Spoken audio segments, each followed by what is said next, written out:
Puji Tuhan. Terima kasih MCC Taipei, Christ Movement Community Church yang memberi kesempatan kita untuk boleh belajar bersama-sama. Baik, siap ya semuanya? Oke, yang paling jauh dari Cilung nih, Gresik, orang Bandung juga. Haleluya. Siap-siap ya? Belum? Oke, baik. Tes dulu. Oh, kenapa mati ini? Tes 1, 2. Tiba-tiba mungkin sinyal. Enggak apa-apa. Tes. Iya. Enggak ada apa-apa. Coba. Ya. Bisa dengar suara saya? Bisa. Baik, puji Tuhan. Hari ini kita akan belajar tentang posisi kita di hadapan Tuhan dan bagi Tuhan. Saya ulangi, hari ini kita akan belajar tentang posisi kita di hadapan Tuhan dan bagi Tuhan. Ada beda.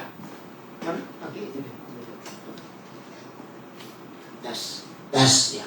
Saya ulangi, kita akan belajar tentang posisi kita di hadapan Tuhan dan bagi Tuhan. Apa bedanya? Oh, beda. Selama ini yang gereja ajarkan itu posisi kita adalah perlu Tuhan. Tuhan tolong, saya sakit Tuhan, saya punya masalah Tuhan, masalah keuangan, masalah keluarga, masalah macam-macam. Nah, itu yang gereja ajarkan ratusan tahun. Maka itu kalau kita ke gereja, kita mencari Tuhan, selalu tolong Tuhan, berkati Tuhan, buka jalan Tuhan. Saya tanya kepada saudara, yang namanya manusia hidup, pernah nggak punya masalah? Nggak ada. Yang namanya manusia pasti ada masalah. Selesai yang satu, muncul yang lain. Bahkan berapa kali kita alami, yang satu belum selesai sudah muncul kedua, dua belum selesai muncul ketiga. Betul? Maka itu saya punya prinsip, masalah itu nggak perlu diselesaikan. Loh, antepin aja. Oh, nggak ada yang ngamin. Amin. Sebab masalah itu akan terus ada. Orang benar pun tetap akan ketemu masalah. Kenapa? Karena Tuhan ingin melatih kita. Nggak ada yang ngamin. Amin. Saya ulangi, Ibu Gembala juga ada sama hal ini. Dicariin aja dulu, kalian dua cari rombongan Bandung dulu ya. Popo dan ini. Saya ulangi lagi. Jadi orang benar pun tetap akan ketemu masalah. Amin. Ini belum makan atau sudah ya orang-orang ini? Kenyangan. Kekenyangan. Oke. Kenapa?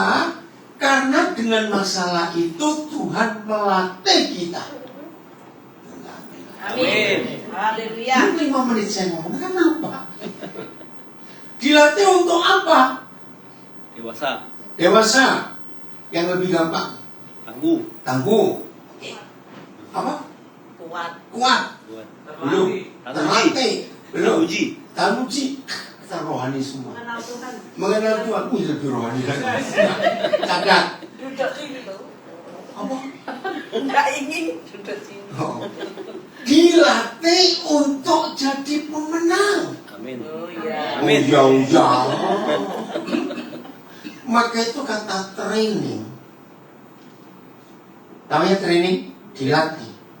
Itu ada di setiap bidang hidup kita. Amin. Untuk apa saja yang namanya manusia harus ada di training, dilatih. Nggak ada kerjaan apa-apa yang nggak pakai latihan, nggak ada. Betul tidak? Makin tinggi sebuah posisi, latihan itu mutlak. Nah, ini yang kita harus tahu. Kalau kita tahu posisi kita di hadapan Tuhan dan bagi Tuhan, maka masalah itu makanan hari-hari. Amin. Amin. Amin. Apa itu artinya makanan hari-hari? Kalau nggak ada itu nggak enak hidup ini. Oh, nggak amin. Iya toh? Kalau nggak ada masalah itu nggak enak hidup ini. Hidup itu pasti hambar. Ya hidup itu pasti celah. Hidup itu nggak ada rasanya. Nah, Amin. ini murid Yesus. Oke, saya beri contoh. Apa yang terjadi pada sebuah keluarga? Kalau posisi suami itu lebih condong ke mamanya, istrinya jadi apa? Jengkel. Bukan cuma jengkel, Tersiksa. tersiksa, betul. Istrinya nggak dihargai, nggak dihormati. Dikit-dikit, kok nggak kayak mamaku? Kok nggak kayak mamaku? Nah gitu kalau saya konseling pranikah, lalu ketahuan calon pengantin laki itu anak mama, saya batalkan nikah. Anak mama itu cocok kali dengan mamanya sendiri. Betul atau salah? Betul. Habis di depan istrinya nggak ada yang benar. Nah ini posisi sama. Saudara kerja di sebuah perusahaan, entah apa posisi saudara setinggi apa. Tapi kalau saudara tidak menempatkan posisi itu untuk menguntungkan perusahaan, walaupun itu orang expert, orang ahli, kira-kira antara dia akan jadi apa dan perusahaannya akan jadi apa? Kalau dia salah posisi, pintar, ini luar biasa. Tapi dia tidak posisi menguntungkan perusahaan. Nanti nggak maksud saya? Nggak akan kepakai. Nah, maaf, sampai di bagian ini, jujur, sampai hari ini, ketika di antara kita pertama kali mendengar kalimat ini, mengenal posisi kita di hadapan Tuhan dan bagi Tuhan, saya beri pertanyaan, tolong mikir dulu sebelum jawab. Selama ini yang diajarkan gereja, posisi siapa? Kita dengan Tuhan. Siapa yang untung, siapa yang rugi? Jawab aja, nggak usah takut salah. Nah, karena gereja salah ngajar. Percaya Tuhan, saudara, Tuhan pasti berkati. Doa mujizat pasti terjadi. Terus Tuhan dapat apa? Lu ngerti nggak kalimat ini? Ini penting loh saudara. Maka itu 99%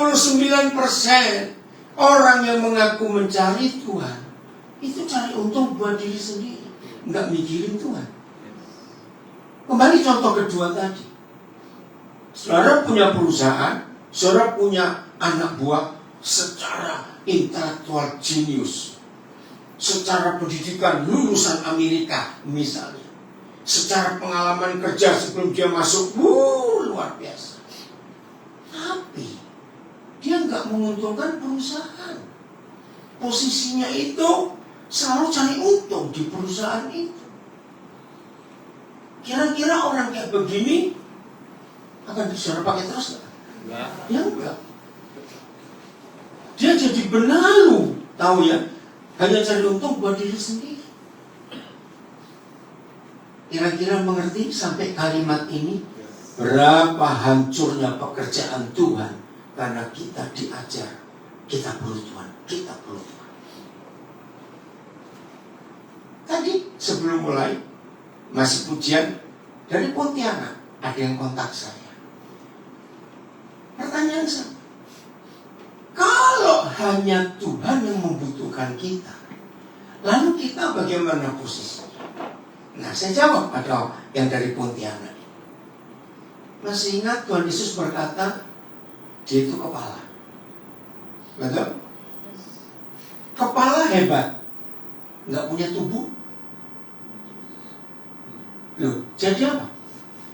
Nggak bisa berfungsi. Kita tubuhnya, dia kepalanya. Dia mempelai laki-laki, kita mempelai perempuan. Jadi yang betul, kita ini saling membutuhkan. Dia kenapa Max? Saling membutuhkan, katakan amin. Amin. Kita tanpa Tuhan nggak mungkin bisa apa-apa. Tuhan tanpa kita pun nggak mungkin.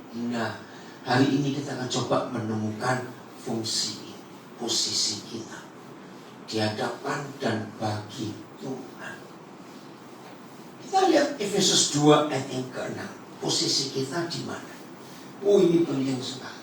Tolong ya, yang sedang mendengar firman ini hidupnya penuh masalah. Ya, begitu beratnya masalah saudara hadapi sampai nggak bisa doa, nangis pun sudah habis air matanya. Oke, hari ini Kuang dicari loh Kuang, duduk, Kuang datang. Cariin dari tadi kamu kok baru muncul. Oke, udah. Efesus 2 ayat yang ke-6. Ini posisi kita. Kita harus tahu. Belum ya? Oke. Saya beri contoh begini. Kalau kita mau menuju ke rumah orang, ke rumah teman, pokoknya mau bertamu karena dipanggil, terus kesasar, pasti kita telepon bukan? Iya tahu? Pertanyaan mereka ketika mendengar kita kesasar, pertanyaan pertama mereka itu apa? Kamu di mana? Kamu di mana? Nah kalau di Taiwan, jangan bilang di depan Family Mart. Yang mana? Kalau Indonesia, depan Indomaret. Indomaret yang mana? Ada banyak. Ngerti nggak? Kalau kita yang tersesat tidak tahu posisi kita, Tuhan pun pusing menjelaskan. Ngerti nggak? Ini fakta. Maka itu posisi ini luar biasa. Dan baca. Ini posisi yang paling jelas di dalam Kristus Yesus. Ia telah membangkitkan kita juga dan memberikan tempat bersama-sama di surga. Jadi agama mengajarkan kita masuk surga setelah mati. Menurut firman ini kita di surga sejak kapan? Sejak bertobat. Sejak dibangkitkan bersama Yesus. Di mana posisi kita? Itu posisi kita di mana? Di surga. Bersama dengan Yesus. Coba, ini kalau lihat wajahnya masih bingung juga. Kita ini di surga. Bukan tunggu mati lagi baru kita ke surga. Sekarang ini kita di surga. Amin. Cuma satu yang amin. Amin. Yang lain aman. Aman. Saudara serius? Kalau posisi kita sehebat ini, ada 3 pertanyaan saya. Satu, kita perlu takut? Tidak. Kita perlu takut ya? Nggak ada, dalam surga nggak ada ketakutan. Nomor 2, kita atau setan bakal menang kalau kita tetap di surga? Kita, setan kalah. Nomor 3, kalau kita sadar betul-betul bahwa posisi kita itu di dalam surga, di dalam Kristus, perlu nggak minta sampai aduh bagaimana begitu? Enggak, sudah di situ kok. Di dalam Kristus, berarti semuanya sudah ada.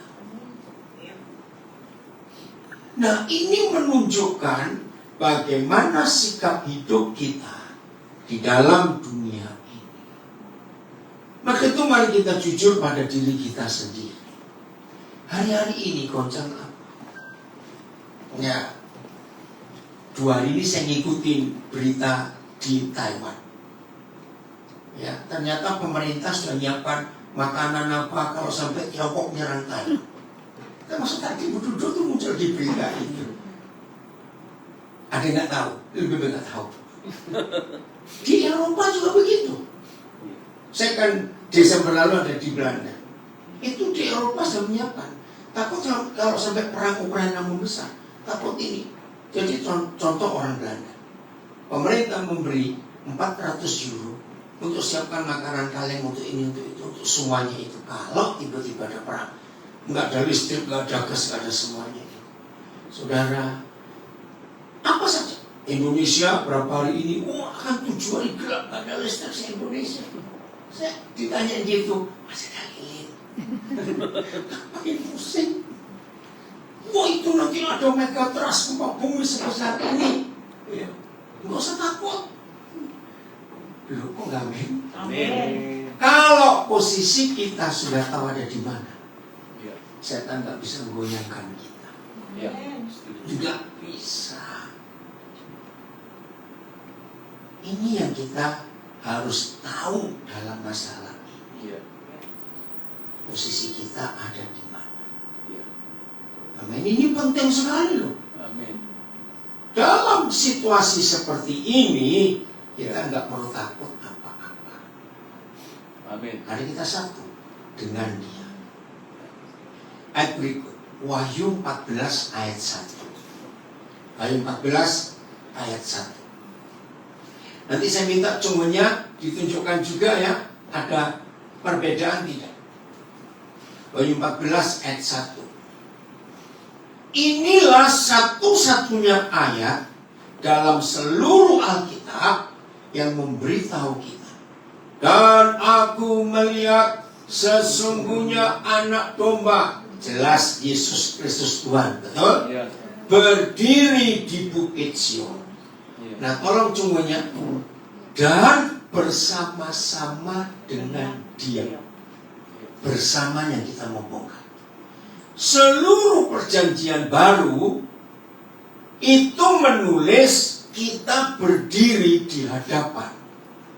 Tapi hanya satu ayat ini yang memberitahu kita berdiri bersama. Coba renungkan, apa bedanya berdiri di hadapan dan berdiri bersama? Ini dahsyat. Posisi. Ya, yang bagaimana posisinya? Ketika pertama kali Roh Kudus mewahyukan ini, saya baik. Lu cepat mikir ayo. Ini nasi belum sampai otak rupanya. Sejajar. Iya, sejajar. Artinya kalau berdiri di hadapan bagaimana? Karena selama ini yang kita tahu, yang kita dengar khotbah, kita berdiri di hadapan Tuhan, kita berdiri. Tapi ini bersama, saudara, cuma satu ayat ini. Ya betul, sejajar. Artinya apa? Sama, otoritasnya sama. Iya. Wih, ini luar biasa. Amin. Dalam kondisi seperti ini, saya tanya jujur, masalah sebesar apa yang bisa mengalahkan kita? Iya. Lu ada nggak? Gak ada. Tidak ada. Tidak ada. Ini serius. Iya. Ayo mulai hari ini, mumpung masih bulan pertama tahun baru ini, konteks kita berubah. Amin. Kata menyembah, wah sudah sebagai orang karismatik, orang Pentakosta, mendengar kata menyembah itu sudah gak asing lagi. Tapi hari ini kita harus tahu, setelah Roh Kudus ngajar saya tentang posisi ini, bahwa kita sudah bersama Dia di surga, tidak tunggu nanti mati. Kita berdiri bersama-sama. Oh, contohnya sama enggak? Bersama juga bukan di hadapannya. Ini dahsyat. Nah, sejak mengerti ini, saya enggak sombong, jangan soal mikir apa. Saya tuh enggak pernah punya rasa khawatir sedikit pun. Sampai satu saat, saya tuh coba diri saya sendiri masih hidup atau mati. Karena enggak ada khawatir sedikit pun, enggak ada. Rasa takut pun tidak ada dalam hidup ini. Saya enggak tahu bisa begitu hebat Tuhan itu. Karena tahu posisi kita ada di mana. Amin. Amin. Ya, saudara, dalam keadaan seperti ini, kita boleh bermegah nggak di hadapan Tuhan? Boleh. Dan sikap ini membuat iblis mikir-mikir kalau mau ganggu kita. Oh, enggak, amin. Amin. Kenapa iblis mikir-mikir? Karena dia tahu posisi kita itu bersama Yesus. Iya. Sejajar, bukan di hadapan lagi. Beda jauh. Ini hal yang luar biasa yang Tuhan sediakan buat kita. Maaf, siapa di antara kita yang masih susah tidur? Satu-satunya penyebab orang susah tidur, takut, khawatir. Besok bagaimana? Dalam nama Yesus, kalau masih ada di antara kita yang mengaku murid Yesus, pendamping tidur bukan istri atau suami, tapi obat penenang, melatonin dan semuanya, awas. itu menghina Tuhan. Amin. Saudara, serius ngomongin. Kalau kita sudah tahu posisi kita ada di dalam surga bersama Dia dan sejajar dengan Dia, enggak ada kita takutin sama sekali. Ya betul tidak? Enggak ada. Nah, kata menyembah. Gara-gara kebenaran ini saya menemukan ternyata kata menyembah itu bukan aktivitas. Tutup mata, berlutut, atau duduk, angkat tangan, berdiri, pakai musik lagu. Tidak. Catat yang hari ini yang belum tahu sudah tahu. Kata menyembah itu artinya sedang hidup dengan Bapa. Itu menyembah. Maka itu ketika perempuan Samaria berjumpa Tuhan Yesus, kan dia tanya, loh, nenek moyang kami mengajar kami menyembah Tuhan di Gunung Samaria, tapi nenek moyangmu mengajar menyembah Tuhan di Gunung Yerusalem. Nah sekarang kita tanya, nenek moyang kami mengajar kami hidup dengan Tuhan di Gunung Samaria, dan nenek moyangmu mengajar hidup dengan Tuhan di Gunung Yerusalem. Masih ingat jawaban Tuhan Yesus, hai wanita, akan datang saatnya orang-orang yang hidup dengan Tuhan dengan cara yang benar akan hidup dengan Tuhan dalam roh dan kebenaran. Jadi coba ganti mulai ini kata menyembah, kita ganti dengan kata hidup dengan Tuhan. Maka itu namanya Immanuel. Tahu arti Immanuel? Nah salah, bukan Tuhan beserta kita. Dari terjemahan bahasa-bahasa suku di Indonesia, saya ketemu bahasa Jawa. Nunggir klien kita, menyatu dengan kita, bukan beserta. Kalau beserta bisa hilang. Contohnya, kalian di Bandung sudah ke Seminting belum? Daerah Rami itu. Belum ya? Nah coba, misalnya nggak usah besok ke Pondok Roti aja. Siap-siap ya. Misalnya saudara datang dari Indonesia ke Seminting. Tadi siang anak saya pas saya di Pondok Roti tanya, Pak, sudah ke Seminting belum? Mau cari apa kamu? Makan enak-enak katanya gitu. Nah suatu kali saudara berjanji, ayo kita ke Seminting, daerah Rami di Taipei bersama. Bisa hilang nggak? Bisa. Yang satu lihat ini, satu lihat itu. Seminting Rami gitu. Nah kalau Tuhan beserta kita, bisa hilang kita. Tapi kalau Tuhan di dalam kita, enggak hilang, menyatu. Ya. Nah, Immanuel itulah yang membuat kita bisa hidup dengan Dia. Ya. Terus bergaul karib dengan Dia. Maka itu mulai hari ini ubah konsep itu. Ya. Doa begitu juga. Kalau gereja mempercayai doa itu nafas, betul? Nafas pakai jam nggak? Enggak. Jam, terus nggak nafas lagi, nggak lucu. Jadi doa itu 24 jam. Amin. Nggak ada jedanya. Terus, karena itu nafas. Nah itu bisa terjadi kalau kita hidup dengan Bapa. Wah saudara, hidup dengan Dia itu luar biasa. Saya beri contoh yang terakhir untuk kita maju. Yang sudah punya anak, bayangkan. Selama ini gereja mengajar, ya, Papa punya perusahaan hebat, punya anak-anak. Nah, yang diajarkan gereja, minta, Papa mau banyak-banyak, minta. Oke, ada umurnya. Kalau minta, kalau sudah 20 tahun lebih, walaupun Bapak mamatnya kaya, minta terus. Salah besar kalau orang tua nuruti.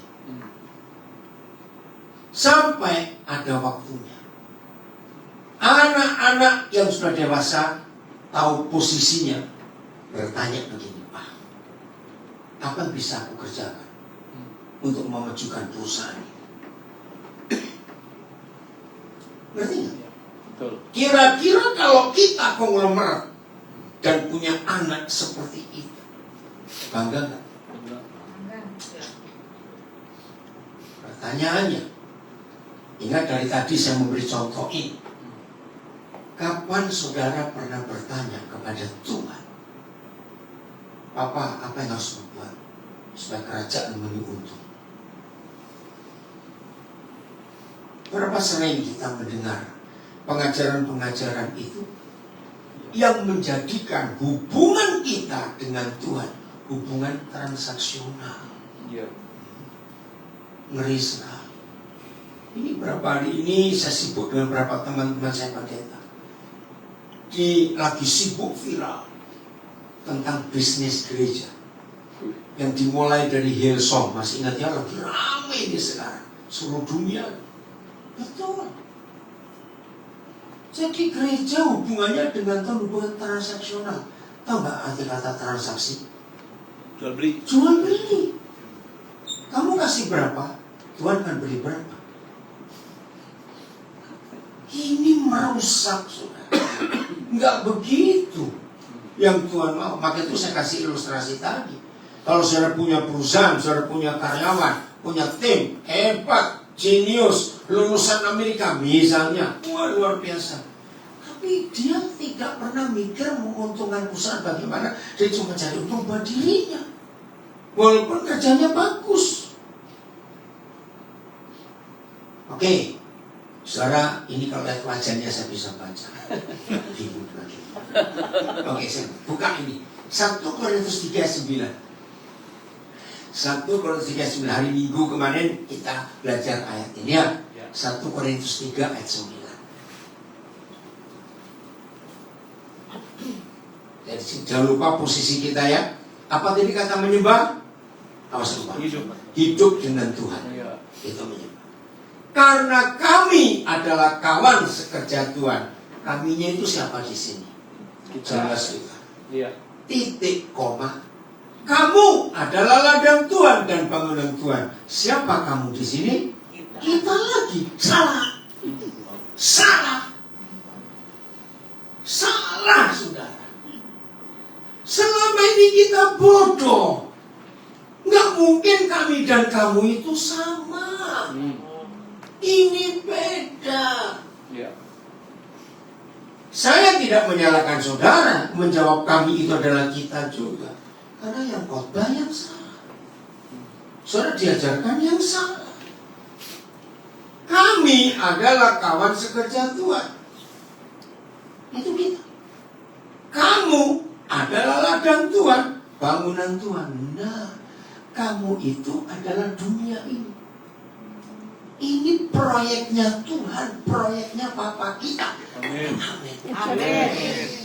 Biasa suka duit aja dia jangan proyek, nggak amin. Maaf. Betul nggak? Apalagi orang Indonesia kalau saya dengar proyek, dapat proyek dari gubernur, proyek dari presiden, seorang sekali. Ini proyeknya Bapa kita. Karena saudara dicekoki dengan khotbah yang salah, maka kamu jadi hilang artinya. Jadi kita ini kawan sekerjanya, partnernya. Terus Papa itu punya proyek besar di dunia. Manusia-manusia itu. Nah itu propertinya Papa. Di atas properti itu, tanah itu akan dibangun bangunan Tuhan. Dan Tuhan ngajak kita sebagai teman sekerjanya untuk menyelesaikan proyeknya Papa di dunia ini. Amin. Saya itu harus lihat wajah. Oh iya. Senin lalu. Senin lalu kan Minggu. Minggu. Iya. Ini yang kita harus tahu. Amin. Harusnya semangat gak kita diajak kerjasama dengan Tuhan? Ya. Nah, Amin. ayat pendek ini ribuan tahun disalah mengertikan karena khotbah yang salah di dalam gereja. Ayo kita lihat ke depan. Oke. Kita lihat Yesaya 44. Wih, luar biasa. 45 dulu. Mulai 1 dengan cepatnya. Yesaya 45 1. Ada raja namanya Kores. Nah, saudara, hari-hari ini kan lagi perang di Iran. Saya mau katakan kepada saudara, hanya ada 2 negara yang paling banyak disebut di Perjanjian Lama, Mesir dan Persia. Kores itu raja Persia. Cyrus. Maka itu sekarang sedang ribut, Tuhan yang berperkara supaya kembali kemuliaannya. Karena tidak ada raja sehebat Cyrus atau Kores. Daud pun kalah hebat. Dan setan ingin menghapus sejarah ini. Gak bisa. Beginilah firman Yahweh. Inilah firmanku kepada orang yang kuurapi, kepada Kores yang tangan kanannya kupegang. Saya pernah hitung ya, ada 12 janji dari ayat 1 sampai 4. Nanti saudara hitung sendiri, saya gak sempat. Saya ulang. Beginilah firman Yahweh, inilah firmanku kepada orang yang kuurapi, bukan Daud, kepada Kores yang tangan kanannya kupegang, supaya aku menundukkan bangsa-bangsa di depannya dan melucuti raja-raja, supaya aku membuka pintu-pintu di depannya, dan supaya pintu-pintu gerbang, lanjut, Tidak tinggal tertutup. pintu gerbang tidak tinggal tertutup. Ayo Julia, coba. Apa? Dipotong, iya. Terus mana ayat 2-nya? Ya nggak bisa. Ayat 2. Nggak bisa. Bisa. Mana? Belum ada. Ayat 2. Lanjut. Lanjut. Ya.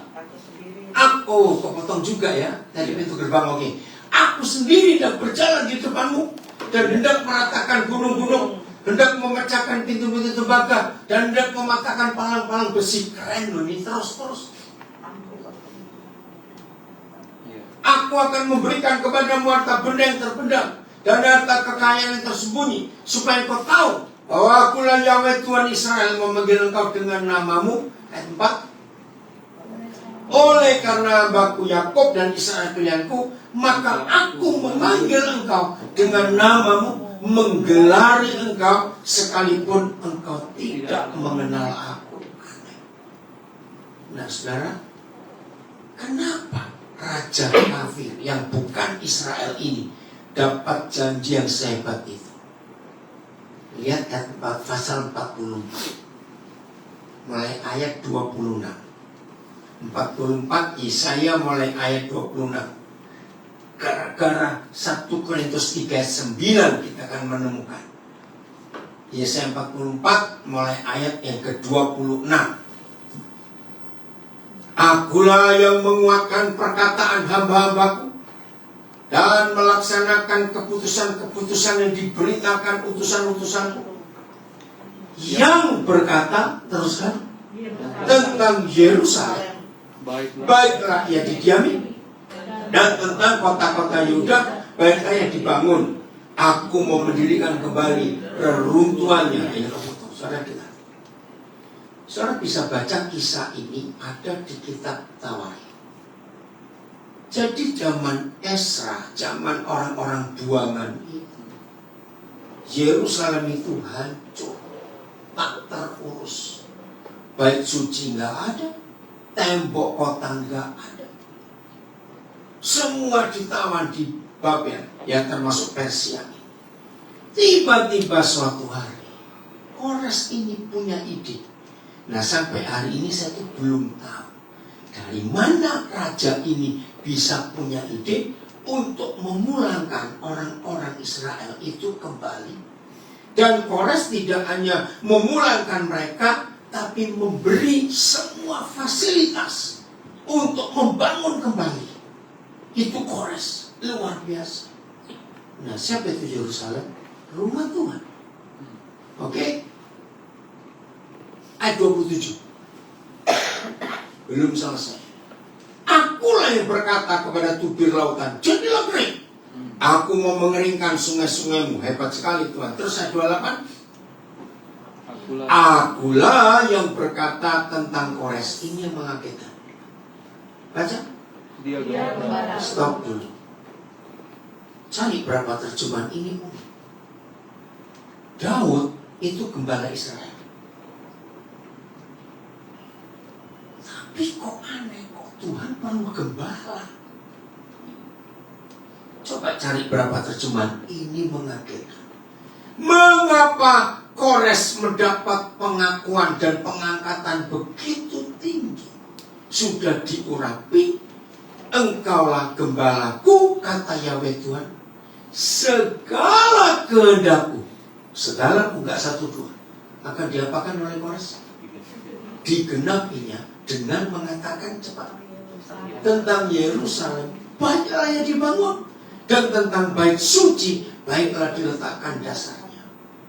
Maka bagi yang pertama kali tahu firman ini, catat, Tuhan tidak bermaksud membangun bait suci ketiga di Yerusalem. Tidak, sama sekali tidak. Ada banyak ayat yang menyatakan, ya, bait suci yang ketiga tidak akan jadi. Coba saya buktikan dengan 3 hal. 1, Israel sanggup gak sih membangun bait suci itu lagi? Sanggup. Hebat, tentara kuat, uang banyak, teknologi luar biasa. Tuhan sanggup. Tapi banyak nubuat. Salah satu yang Tuhan Yesus katakan di Matius 24, kamu ingat ya? Tidak akan ada batu yang satu tersusun di atas batu yang lain. Gak akan dibangun lagi. Yang berikut, yang usah dibuka, Yesaya 66 ayat 1. Yahweh berkata, rumah macam apa yang kamu buat untuk aku? Kalau langit itu tahtaku, bumi tumpuan kakiku, rumah macam apa yang kamu bangun? Nah, klimaksnya di perjanjian baru. Tidak tahukah kamu? Tubuhmu adalah katalah. Nah, tubuhmu ini rumahku, kata Tuhan. Nah, ini Yerusalem, katakan amin, yang harus dibangun. Yeah. Kemarin saudara, tanggal 22 Januari ada hari bersejarah buat kami berdua. Lulus doktor yang ke-11 dari tangan kami, dari Universitas Negeri Makassar, Muslim Arif Rahman Hakim. Luar biasa. Mengapa sampai hari ini hobi saya nyekolahkan orang? Karena itu Yerusalem yang harus dibangun. Amin. Nah, ini peristiwa yang menyedihkan. Biasa pengukuhan dokter itu waktunya nggak bisa seenaknya, tergantung mereka. Nah, saya tanggal 17 bersama istri sudah tiba di Taipei. Ternyata dia baru diberitahu kalau tanggal 22 kemarin dia itu dikukuhkan dokter. Dia minta saya hadir. Ya, kamu baru ngomong ya, nggak salah juga karena kampus. Tapi anak ini maksa saudara sampai 3 kali. Pak, kalau misalnya papa punya tanggal, saya akan ngomong ke universitas supaya ditunda. Saya tahu nggak mungkin. Nah, saya tuh nggak tahu kenapa alasan ini. Ternyata kemarin ada kesaksian yang luar biasa. Jadi di kampus ini dia itu memperkenalkan, karena kalau ada orang sampai lulus doktor, itu pertanyaannya siapa yang biaya? Nah, anak kami ini cerita, oh Pak Pendeta biaya. Pendeta siapa? Kok ada pendeta nyokolahkan orang doktor? Saudara, jadi dia sedih sekali karena saya nggak bisa hadir, habis mendadak. Saya minta anak saya di Makassar yang menghadiri. Nah, dari situ saya baru tahu. Jadi selama itu acara berlangsung, jadi mana Pak Pendetanya? Mana Pak Pendeta? Aduh, sedih sekali. Dia memperkenalkan itu. Nah, ternyata pihak kampus karena terharu. Kok ada pendeta yang mengatakan orang Islam jadi dokter? Jadi ada acara khusus. Ketika dia dikukuhkan saja jadi dokter, nah, pihak universitas berkata, serahkan ke orang tuamu yang biayai kamu. Nah, itu kami nggak ada. Sedih sekali. Nah, ini cuma kesaksian. Kalau saya meluluskan S1 sudah lebih 500 orang. Ini loh gara-gara ayat ini. Jadi Tuhan tidak perlu bangunan lagi di Yerusalem. Kalau enggak kita berhaji tiap tahun saudara ke sana. Ketemu Tuhan. Enggak mungkin. Iya. Nah, ayo kita bangun Yerusalem. Iya. Ingat tadi? Kami adalah kawan sekerja Tuhan. Kamu adalah bangunan Tuhan. Amin. Ladangnya Tuhan. Kita ini kontraktornya. Iya. Wah, itu luar biasa. Begitu ayo hari ini kita tahu posisi kita di hadapan Tuhan. Iya. Maaf, sambil menanyakan, kira-kira dengan hidupku seperti ini, surga dapat untung apa? Tanyakan itu. Jangan cuma tanya jangan cuma minta berkati aku Tuhan, tolong aku Tuhan, sembuhkan aku. Enggak cuma begitu. Surga dapat apa? Lewat hidupku ini. Amin. Maka kita percaya pekerjaan Tuhan akan cepat selesai. Iya. Kalau masing-masing kita tahu posisi kita. Amin. Nah, begitu selesai ayat 28, karena Kores punya ide membangun kembali Yerusalem, temboknya dan bait sucinya, baru muncul Yesaya 45 ayat 1. Iya. Jadi ini sambung. Maka itu hari ini siapapun juga kita, kalau kita sadar dan sudah tahu posisi kita sehebat itu di hadapan Tuhan, sudah jangan sibuk untuk mikirin diri sendiri. Iya. Tuhan akan mikirin untuk kita. Amin. Lebih baik waktu kita yang ada kita gunakan mikir untuk pekerjaan Tuhan. Yes. Supaya bagaimana cepat selesai. Amin. Betul? Ini luar biasa. Maka itu dalam kehidupan kita sangat ditentukan konsep pikiran kita. Bukan minta diberkati, tapi jadi berkat. Amin. Saudara, tahun 80-an Roh Kudus dan ngajar saya, Daniel, kamu jangan cuma minta aku menjawab doamu, terus kamu harus jadi jawaban doa buat orang lain. Saya nggak pernah ngerti sebelumnya. Bagaimana jadi jawaban doa buat orang lain? Suatu hari saudara, tadi sore saya masih kontak. Hari itu saya diundang ke satu gereja di Surabaya. Nah, tapi besok paginya pesawat saya itu jam 5 take off. Jadi paling lambat setengah 4, jam 4 paling lambat. Kalau bisa setengah 4 saya sampai di bandara. Nah ternyata pihak gereja mikirnya mau carikan tempat hotel yang enak di tengah kota. Nah, kebaktian mulai jam 7. Selesai kira jam 9, jam 10. Terus ngomong-ngomong dulu. Lah ngapain bayar hotel mahal-mahal, cuma tidur berapa jam, berangkat lagi. Nah, saya mau nginap di airport. Ada hotel dan saya sudah booking sendiri. Kan cuma berapa jam, paling rebahan sebentar, saya langsung check in. Iya. Nah, panitianya baik hati. Saya nggak mau diantar, saya mau naik taksi. Itu aja. Ya udah, kalau kode ngotot, koper nggak usah diambil, nggak apa-apa, saya beli baru bajunya kok repot. Ya, orang biasanya memang keras kepala. Ya kalau kepala lembek bukan kepala dong ya. Maaf. Kagetnya. Nah anak saya sudah manggil taksi. Saya namanya Kedut, sopir taksinya saya nggak kenal. Begitu naik mobil, masuk mobil dia, pengurus bilang, dia itu lagi begini dan bapaknya. Oh ya, bagus. Saya tanya saudara, gimana? Kok bisa tahu? Karena di situ dia mengalami zaman Tuhan. Sepanjang perjalanan dari gereja sampai ke Bandara Juanda cukup jauh. Jadi zaman Tuhan yang luar biasa. Hanya naik taksi begitu. Jadi itu kebiasaan saya, maka itu sampai hari ini. Saya tuh nggak pernah punya mobil sendiri. Alasan pertama nggak bisa nyetir. Dan alasan kedua, saya selalu ingin naik angkot supaya ketemu banyak orang untuk jadi berkat. Amin. Maka itu saya punya istri yang luar biasa. Amin. Mau menikah nggak tanya mobil apa, nggak ada. Ikut naik angkot nggak ada masalah juga. Nah ini contoh. Hanya karena saya tahu proyek Tuhan ini orang-orang itu Amin. yang harus diselamatkan. Ya. Terakhir dulu siap. 1 Timotius 2 ayat 4. 1 Timotius 2 ayat 4. Ini rumah Tuhan itu ini. Proyeknya Tuhan itu surga itu di sini. Kalau saudara pernah dengar suku bangsa Sumeria, itu orang hebat, itu di Persia itu tempatnya.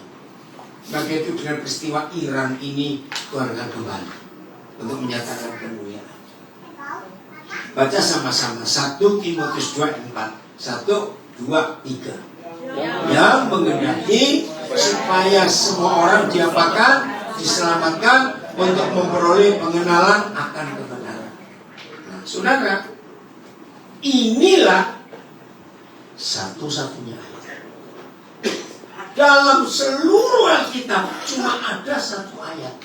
Apa itu? Kehendak apa?